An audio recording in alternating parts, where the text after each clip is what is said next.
యేసు ప్రభు నామములో అందరికీ వందనములు.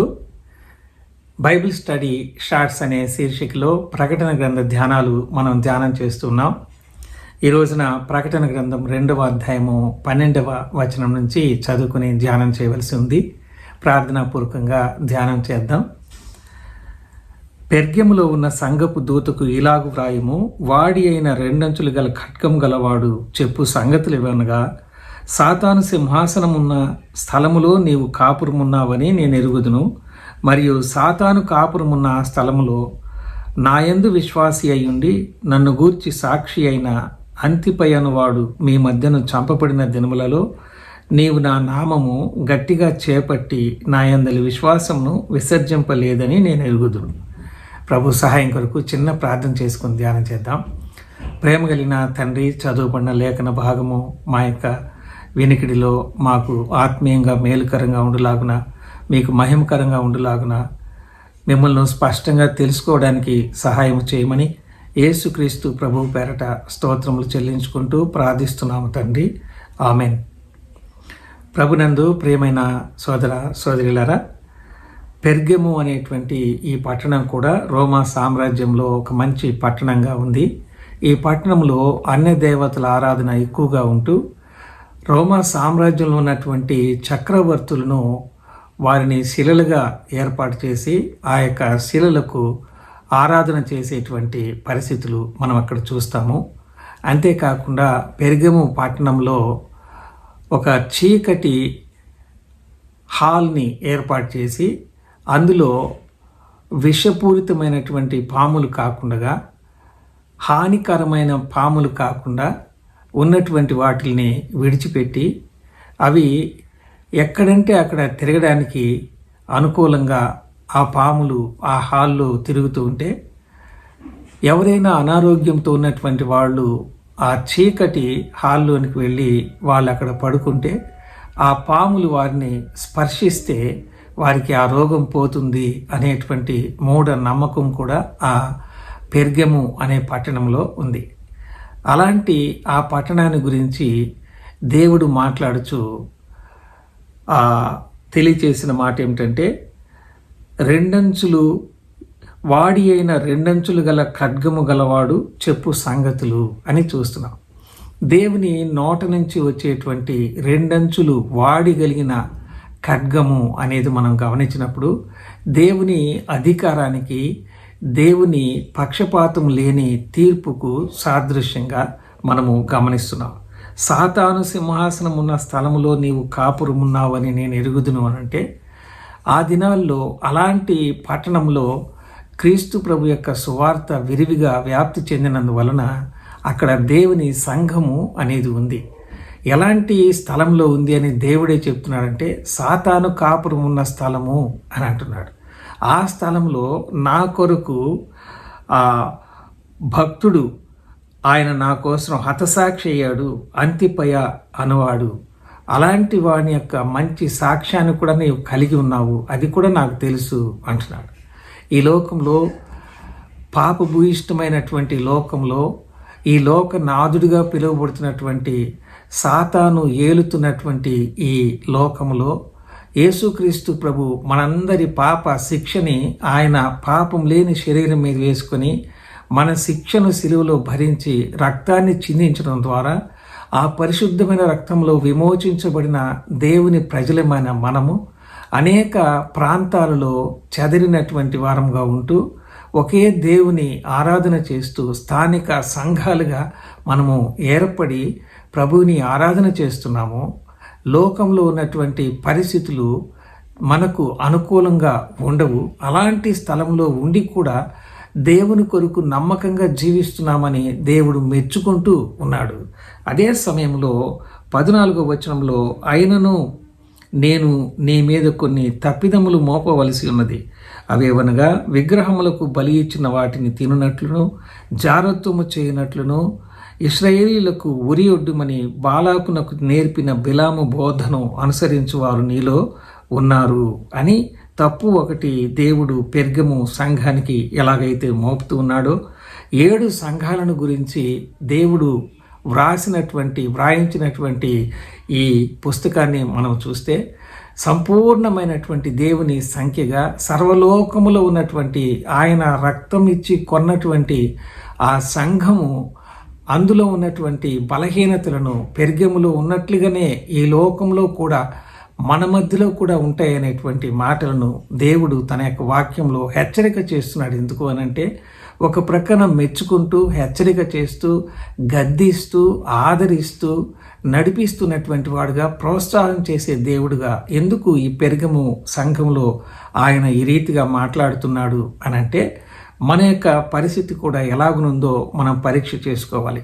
లోకంలో జీవిస్తూ సంఘంలో జీవిస్తూ అన్య దేవతలకు అర్పితమైనటువంటి వాటి తీసుకోవచ్చు అనేటువంటి ఒక చులకన స్వభావం కలిగినటువంటి వాళ్ళు కూడా ఆయన సంఘములో మసలుకునేటువంటి ప్రమాదము ఆనాటి కాలము ఉన్నట్టుగా మనకు కూడా అలాంటి పరిస్థితులు ఉన్నాయేమో చూసుకోవాలి అని దేవుని వాక్యం మనల్ని హెచ్చరిక చేస్తుంది. అలాగుననే నాటి కాలమందు బాలాకు బిలాము దేవుని ప్రజలని ఇశ్రాయేలీలను శపించాలి అని కోరుకొని ప్రయత్నం చేసినప్పుడు నోరు లేని జంతువు ఎదురుపడి అడ్డగించి దేవుని దూత కత్తి దూసి ఆయనను దర్శించి చేస్తున్నటువంటి ఆ చెడ్డ బోధను ఖండించినప్పుడు బిలాము భయపడి పశ్చాత్తాపడతాడు. దేవుని ఆశీర్వచనములనే దేవుని ప్రజలని ఇశ్రాయేలును ఉద్దేశించి బోధించినట్టుగా మనం చూస్తూ ఉంటున్నాం. నేటి దినాలలో కూడా తప్పుడు బోధలు, అబద్ధ బోధలు, స్వార్థపూరితమైనటువంటి బోధలు అలాంటివి మన సంఘంలో ఉండకుండా ఉండాలని ఈ హెచ్చరికను పెర్గము సంఘాన్ని హెచ్చరించినటువంటి మాటలను మనం ధ్యానం చేస్తున్నప్పుడు ఒకవేళ అలాంటి బోధలు మనము చేస్తూ ఉంటే అది దేవునికి ఇష్టమైనటువంటిది కాదని ఎరిగి వాటిని మనము విడిపించుకునేటువంటి రీతిగా మనం ఉండాలని ఇందులో హెచ్చరిక చేయబడుతూ ఉంటున్నాం. అటువలనే నికోలాయితుల బోధన అనుసరించు వారును నీలో ఉన్నారు. నికోలాయితుల బోధ అంటే మనము సాధారణమైనటువంటి పరిస్థితులు కాకుండా అనైతికమైనటువంటి సెక్సువల్ పరిస్థితులు కలిగి ఉన్నటువంటి వారు, లోకంలో ఉన్నటువంటి పరిస్థితులు, సంఘంలో ఉన్నటువంటి పరిస్థితులు, అలాంటి వారిని అని అంటూనే అలాంటి పరిస్థితులు కలిగిన వాళ్ళు నీలో ఉన్నారు కాబట్టి వారిని నీవు ఉండనిస్తున్నావు, అది జాగ్రత్త అని తెలియచేస్తూ ఉంటున్నాడు.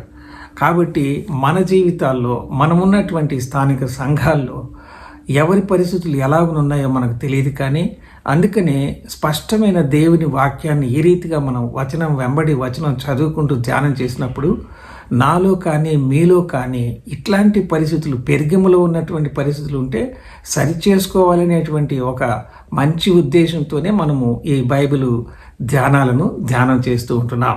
16వ వచనంలో, కావున మారు మనసు పొందుము, లేని ఎడల నేను నీ యొద్దకు త్వరగా వచ్చి నా నోట నుండి వచ్చు ఖడ్గము చేత వీరితో యుద్ధము చేసేదను అంటున్నాడు. సంఘాన్ని ఉద్దేశించి ఆయన మాట్లాడుతూనే మారు మనసు పొందమని చెబుతూనే ఎవరైతే దేవుని పిల్లలకు విరోధంగా ఇట్లాంటి ప్రయత్నాలు చేస్తున్నారో వారిని ఆయన మరి ఖడ్గము చేత వీరితో యుద్ధము చేస్తాను, నా నోటి నుంచి వచ్చే ఖడ్గము చేత అనే మాటను ఉపయోగిస్తూ ఉంటున్నాడు.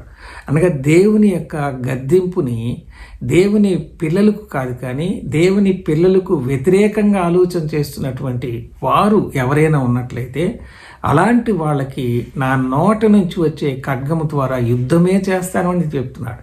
కాబట్టి భయంతో భక్తితో మన పరిస్థితి ఎలాగనుంది సరిచేసుకోవాల్సిన ఉంటే మనం సరిచేసుకోవాలి అనేది మనం నేర్చుకుంటున్నాం. 17వ వచనంలో, సంఘములతో ఆత్మ చెప్పుచున్న మాట చెవిగలవాడు వినుగాక, జయించువానికి మరుగయ్యున్న మన్నాను భుజింపనిత్తును, మరియు అతనికి తెల్ల రాతినిత్తును, ఆ రాతి మీద చెక్కబడిన ఒక క్రొత్త పేరుండును, పొందిన వానికే గాని అది మరి ఎవనికి తెలియదు. జయించువారు అనంటే దేవుని యందు విశ్వాసం ఉంచి ఆయన కొరకు హతసాక్షులైనా పర్వాలేదు అని యథార్థతను విడిచిపెట్టకుండా దేవుడు తన రక్తంలో కొని రక్షించినటువంటి ఆ రక్షణను సాక్ష్యంను కాపాడుకొనుచు అనవసరమైనటువంటి వాద వివాదాల్లో చిక్కుబడకుండా లోకములో పాపములో చిక్కుబడకుండా దేవునితో సహవాసం చేస్తూనే లోకముతో సహవాసం చేయకుండా తమను తాము జాగ్రత్త చేసుకుంటూ జీవము మిగిలిన దేవుని వెంబడిస్తున్నటువంటి వాళ్ళు దేవుని దృష్టిలో జయించినటువంటి వాళ్ళు. ఈ లోకంలో వారు మాట్లాడలేకపోవచ్చు, ఎదుటి వారితోటి చేతగాని వాళ్ళలాగా ఉన్నట్టుగా కనబడవచ్చు, కానీ జీవము మిగిలిన దేవుని యొక్క నేత్రాలు యథార్థంగా ప్రవర్తించే వాళ్ళు ఎక్కడ ఉన్నారని ఆయన సంచారము తన యొక్క కనుదృష్టి చేస్తుందని మనం చూస్తున్నాం. అలాగా ఆయన ధైర్యపరుస్తూ ప్రోత్సాహపరుస్తూ విశ్వాసిని బలపరుస్తున్నట్టుగా ఇందులో మనం చూస్తూ, అలాంటి వారికి నేను మన్నాను భుజింపనిత్తును అనేటువంటి మాట కూడా తెలియచేస్తున్నాడు. మన్నా అనేటువంటిది ఆకలిగా ఉన్నటువంటి వారి ఆకలి తీర్చేది, ఆహారము దొరకని స్థలంలో ఆహారాన్ని సమకూర్చేది. పరిశుద్ధుడైన జీవం మిగిలిన యేసుక్రీస్తు ప్రభుకు సాదృశ్యంగా పాత నిబంధనలో ఉన్న మన్నాను ఈ భాగంలో ప్రస్తావించడంలో, దొరకనటువంటి స్థలంలో మనకు దేవుడు తన ఆత్మను హృదయాల్లో ఉంచి ఇలాంటి మానసికమైనటువంటి ఇబ్బందులు పడకుండా ఎప్పటికప్పుడు తన యొక్క మాటలని, ప్రభు చెప్పిన మాటలని, దేవుని వాక్యములు మనము చదువుకున్నటువంటి సంగతులను తను మన హృదయాలలో నివాసం ఉంటూ ఆయన జ్ఞాపకానికి తీసుకుని వస్తూ దాని ద్వారా మనకు బ్రతుకు మీద ఆశను పుట్టించి ధైర్యంతో ఆయన కోసము జీవింపనిచ్చేటువంటి వాడుగా మనలను ఆత్మీయంగా శారీరకంగా భద్రపరుస్తూ సంతృప్తి చేసేటువంటి వాడుగా ఉన్నాడు. జయించిన వానికి తెల్లరాతిని ఇస్తాను అంటే ఆ దినాల్లో ఉన్న ప్రజలకు అర్థం అవడానికి ఒక ఫంక్షన్కి వెళ్ళాలి అనంటే ఆనాటి కాలమందు ప్యాలెస్ లాంటి పరిస్థితుల్లోనికి వారు పిలిచినప్పుడే వెళ్ళేటువంటి పిలువబడినటువంటి వాళ్ళకి తెల్ల రాతినిచ్చి దాని మీద ఒక పేరు చెక్కే అలవాటు కలిగినటువంటి వాళ్ళుగా మనం చూస్తాం. అది వారి ఐడెంటిటీకి సూచనగా వారు అది చూపిస్తేనే ఆ హాల్లోకి అనుమతించబడే వాళ్ళుగా ఆ దినాల్లో ఉండేది అని మనం చదువుకుంటాం. యేసుక్రీస్తు ప్రభు వారికి అర్థమవు రీతిగా అది ఎందుకు చెప్పాడు అనంటే, తెల్లని రాతిని అన్నప్పుడు పరిశుద్ధులైన దేవుని యొక్క పవిత్రతను, రక్షించబడినటువంటి రక్షణ వస్త్రాన్ని కలిగినటువంటి వారు ఆయన యొక్క క్రొత్త పేరును ఇవ్వడము అనంటే ఆ రక్షణ జీవితము వారి యొక్క హృదయాలలో ఉన్న తన యొక్క ఆత్మ ద్వారా మన ఆత్మకు సాక్ష్యం ఇవ్వడము ద్వారా ఆ రక్షణ సంతోషాన్ని ఆ వ్యక్తి మాత్రమే అది తెలుసుకోగలడు, కానీ లోకములో ఉన్నటువంటి వాళ్ళకి అది అర్థం కాదు. అలాంటి పరలోకపు ప్రవేశాన్ని ఉచితంగా దేవుడు మనకు తన అధికారపూర్వకమైనటువంటి కృపనిచ్చి ఆయనను అంగీకరించినటువంటి మనకు దేవుని పిల్లలయ్యే అధికారాన్ని ఇచ్చినప్పుడు దేవుని సామ్రాజ్యంలో, ఆయన యొక్క రాజ్యంలో ఆయన ఎదుట ఉండడానికి అర్హతని క్రీస్తు ప్రభు రక్త విమోచనలో మనకు కల్పించినట్టుగా మనం చూస్తున్నాం. ఇలాంటి ఈ శ్రేష్టమైనటువంటి క్రొత్త పేరును దేవుడు మనకు అనుగ్రహించాడు. కాబట్టి ఈ చిన్న ధ్యానాలను ఈ రీతిగా మనం ధ్యానం చేస్తుంటుండగా ఏవైనా మన యొక్క జీవితాలను పరీక్షగా దేవుని వాక్యము దర్శించి మనల్ని సరిచేయాలని ఆయన ఇష్టపడినప్పుడు మంచి హృదయంతో ప్రభువుకి విధేయత చూపించి మనం సరిచేసుకుని ప్రభు ఎదుట నిలువబడ్డానికి నిష్కళంకమైనటువంటి వధువు సంఘంగా ఉండడానికి మనము సిద్ధపడాల్సిన వారంగా మనం ఉంటున్నాం. అందుకే ఈ ప్రకటన గ్రంథ ధ్యానాలని మనం ఈ రీతిగా ధ్యానం చేస్తున్నాం. మీరు ఎంతో ఆసక్తితో ఆలకిస్తున్నారని ఆశిస్తూ మిమ్మల్ని దేవుడు దీవించాలని, చదివేవారు, వినేవారు, ప్రకటించేవారు ప్రకటన గ్రంథాన్ని ధన్యులు, ఒక ప్రత్యేకమైన వాగ్దానంతో కూడిన ఆశీర్వాదం పొందుకుంటారని మొదటి అధ్యాయం ప్రారంభంలో మనం చూస్తూ ఉంటున్నాం. అలాగున ఈ ధ్యానాలు మనం చూస్తుంటున్నాం. అలాగున మనం ముందుకు కూడా ధ్యానం చేయాలని ప్రార్థనాపూర్వకంగా మీ యొక్క ప్రార్థనా సహాయాన్ని కోరుకుంటూ ఈ మాటలు మన వినికిడిలో దేవుడు ఆశీర్వదించును గాక. చిన్న ప్రార్థన చేసుకుందాం. ప్రేమ కలిగిన తండ్రి, ఇచ్చిన ఈ చక్కటి సహవాసాన్ని బట్టి మీకు స్తోత్రాలు చెల్లిస్తూ, ఈ మాటలను బట్టి మిమ్మల్ని స్తుతిస్తూ, మా జీవితంలో మీ దృష్టి ఎదుటనైనా అంగీకార యోగ్యమైన జీవితాన్ని అనుగ్రహించడానికి ఈ యొక్క ధ్యానాలు మా ముందుకు తీసుకుని వస్తున్నందుకై మిమ్మల్ని స్తుతిస్తుంటుండగా, లేని బిడ్డలు మా తండ్రి స్పష్టంగా మిమ్మల్ని తెలుసుకుని రక్షణ పొందడానికి కృప చూపించమని యేసుక్రీస్తు ప్రభు పేరట స్తోత్రములు చెల్లించుకుంటూ ప్రార్థిస్తున్నాము తండ్రి. ఆమేన్. అందరికీ వందనాలండి.